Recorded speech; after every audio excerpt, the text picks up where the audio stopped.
dávný strach. Lidé spěchají domů za teplá okna, zavírají svý křehký sny, ale voda smívá prach. Ten šedý závoj starých chybní okna se lesknou, v nich příběhy schovaný světla tvoří snové obrazy. Někdo vzpomíná s pohledem do dálky, jiný má sny zlomený.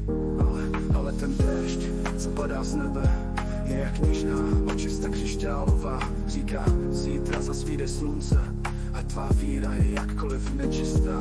Prší v Kraslicích a celé město dýchá klid, tak hluboký a tichý.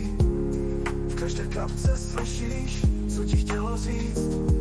Prší v Kraslicích a i když na tiše brečí, já vím, že po té bouři za světlo vše vyléčí. A na městí voda kreslí kruhy do louží, zrcadlí oblohu bez konce. Děti se smějou s úsměvem ryzím, jak jen déšť boty smočí. Starý pan sedí v kavárně u skla s hrnkem horké páry. Dívá se ven, jak mu roky mizí potichu, jak mlha mizí v dálkách. Ale i v tom šedým, v té mlze deště, jako kouzlo, co tě objímá něžně. Město žije svým tempem, rytmem srdce a duše se uklidní. Ještě jak písnička, co hraje do ticha, balada pro duši. Říká, jsme všichni stejný, voda nás navždy spojila.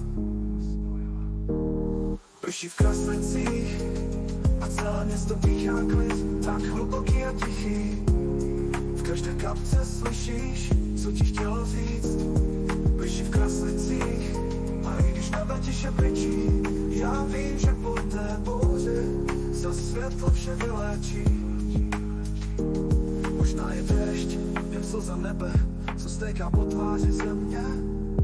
Možná je to vzkaz, že život má i dny temné, neskoušek, ale víš, když prší v Kraslicích, vždycky to skončí a vyjde slunce vždycky.